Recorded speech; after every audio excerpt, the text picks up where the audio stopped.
Добар ден, Пладневни вести на Канал Плюс телевизија, еве дел од настаните.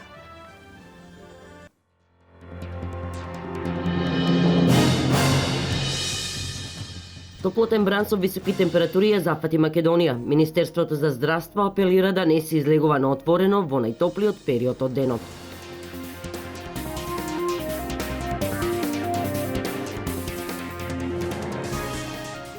Утре започнува Лесновската ликовна колонија, која традиционално се одржува во Лесновскиот манастир во Пробиштип.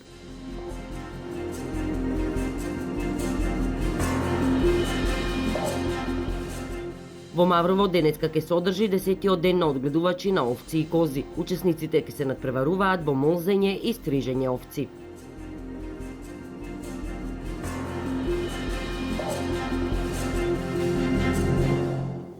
Топлотен бран со високи температури ја зафати Македонија. Министерството за здравство апелира да не се излегува на отворено во најтоплиот период од денот, како и да се внимава што се јаде. Потсетување за граѓаните е дека секој работен ден во сите градови се поставени мобилни пунктови, каде ќе се вршат превентивни прегледи со почеток од 18:30 часот до 21:30.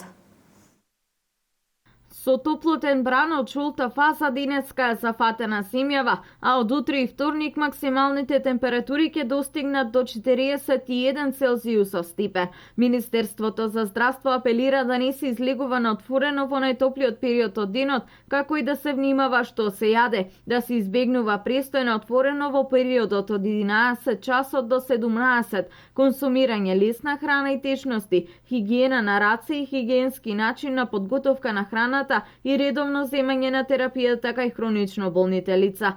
Избегнување на храна која не е термички обработена, пример мајонези од домашни јајца, а внимателно и со конзумирањето на сладоледи и разни кремови. Потсетување за граѓаните е дека секој работен ден во сите градови се поставени мобилни пунктови каде се вршат превентивни прегледи со почеток од 18 часот и 30 минути до 21:30. Медицинскиот кадар врши мерење на крвен притисок, шеќер во крвта, како и даваат совети за превенција од топлото време за здрав начин на живот. Вошти пунктот е поставен пред зградата на здравствениот дом. Во Маврово денеска се одржува 10-тиот ден на одгледувачи на овци и кози. Учесниците ќе се надпреваруваат во молзење и стрижење овци, а ќе бидат организирани изложба на овци од расата овчеполска праменка, избор на најдобар приплодник, како и изложба на кучиња од расата шарпланинец. Денот на одгледувачи на овци и кози ќе го отворат министерот за земјоделство, шумарство и водостопанство Михаил Цветков и градоначалникот на општината Маврово.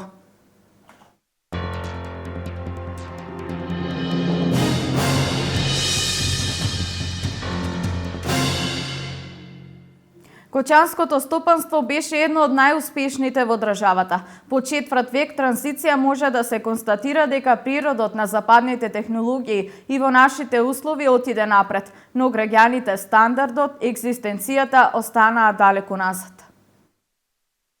Предолга и претешка транзиција ги притиска граѓаните во изминатите 2,5 децении, која ја карактеризираат стопанска стагнација и безперспективност.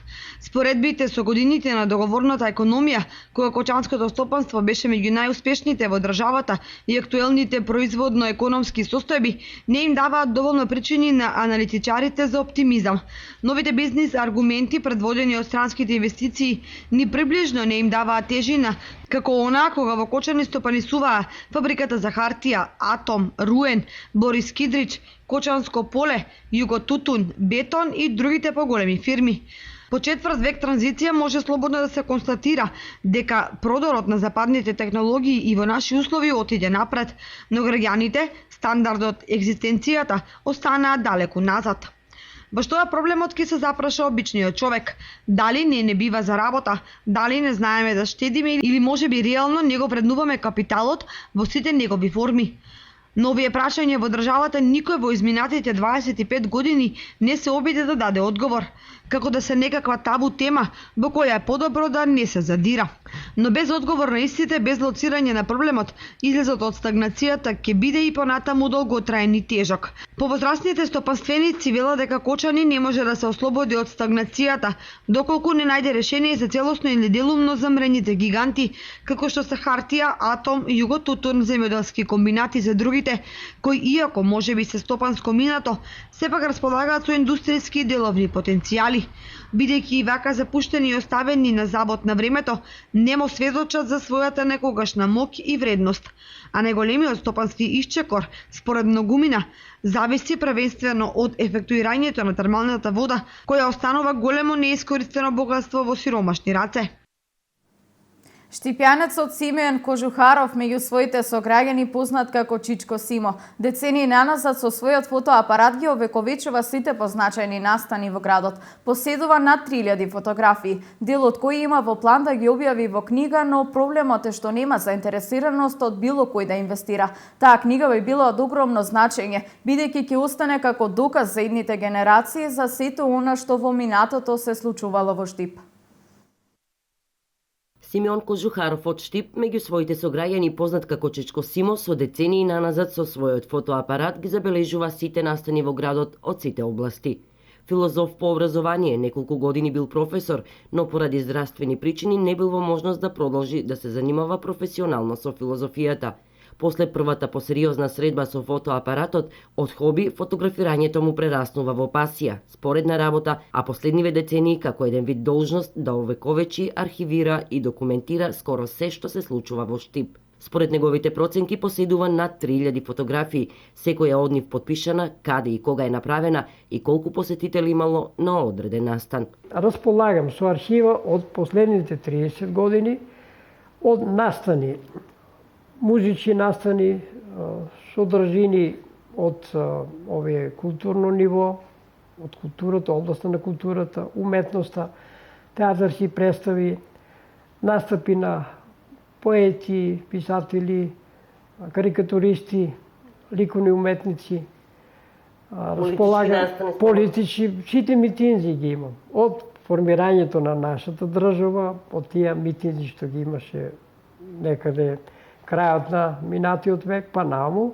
Идејата сите фотографии, конкретно оние кои најавтентично го представуваат одреден период значаен за Штип и околината, да ги покаже пред лицето на јавноста во облик на книга, одамна тлее.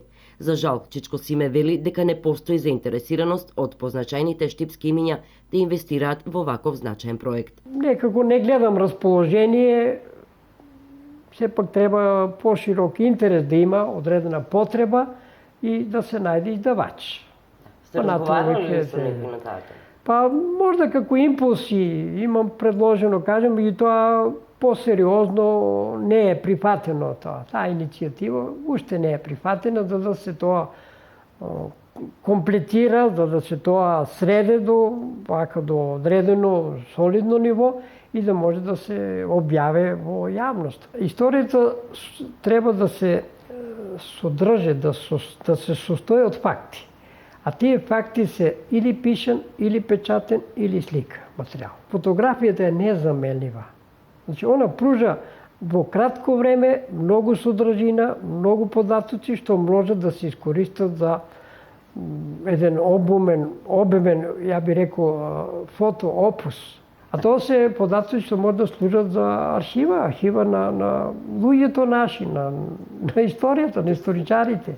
Доколку некој што може и што има, а е на мислење дека фотографиите на Чичко Симе навистина имаат голема вредност, нема да сгреши ако одлучи да инвестира во издавањето на спомнатата книга. До тогаш, Чичко Симе не се откажува од фотографирањето. Ке го гледаме и понатаму секаде каде што ќе дознае дека нешто се случува. За и тој настан да го овековечи, за и тој настан преку неговите фотографии пред идните генерации да сведочи за минатото. Од утре започнува Лесновската ликовна колонија, која традиционално се одржува во Лесновскиот манастир во Пробиштип. Домашни и странски ликовни уметници своите творби ќе ги представат пред пробиштипјани. Манифестацијата ќе трае 7 дена. Оваа година колонијата ќе се одржи од 20 до 27 јули. Веќе е распишан конкурсот за пријавување на уметници. Досега навистина сум среќна што имаме пријавено доста голем број на уметници и ќе направиме една многу убава селекција уметници навистина со биографија, со квалитет. Колонијата е меѓународна, значи ќе имаме од повеќе земји.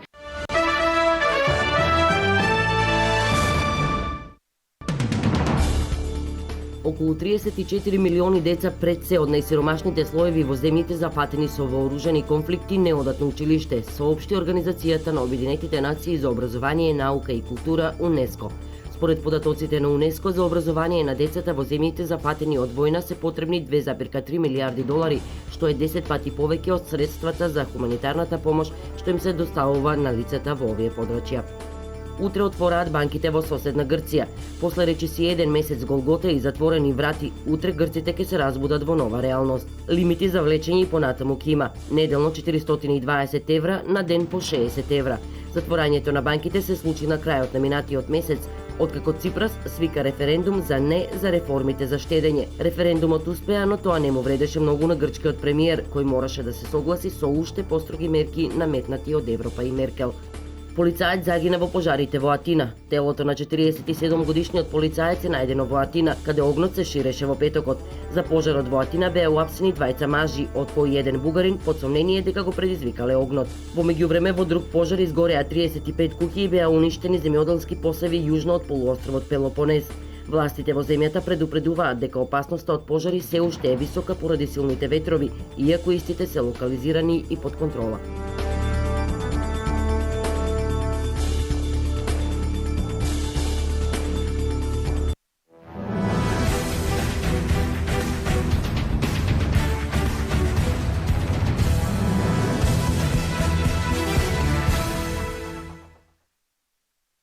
Ракометот станува еден од најгледаните европски спортови, но се уште е далеко од исплатлив бизнис за менаџерите, барем ако ги споредиме со тие што работат во кошарка или уште помалку во споредба со фудбалските. Не е ниту премногу транспарентна работата на клубовите, па така за разлика од фудбалските трансфери, каде покрај секој играч стои неговата плата, оштета и сумите кои се споменуваат, во ракометот се неофицијални се базираат главно на информациите од медиумите.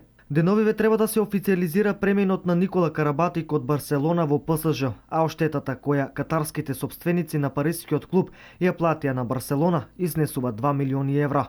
Тоа е нов рекорд на ракометната берза. ПСЖ за 700.000 евра го подобри рекордот кој досега беше во сопственост на Кил, кој за трансфер на Даниел Нирсис од Шамбери во Кил во 2009 година плати 1,3 милиони евра. Никола Карабатик е на третото место на оваа листа со 1,2 милиони кои Кил му ги плати на Монпеле. Практично тогаш се работеше за пакет од 1,5 милиони евра, за кој на северот на Германија се преселија Никола Карабатик и словенецот Вит Кавтичник, но се смета дека за словенецот се одвоени околу 20% од вкупната сума, другото е за францускиот репрезентативец.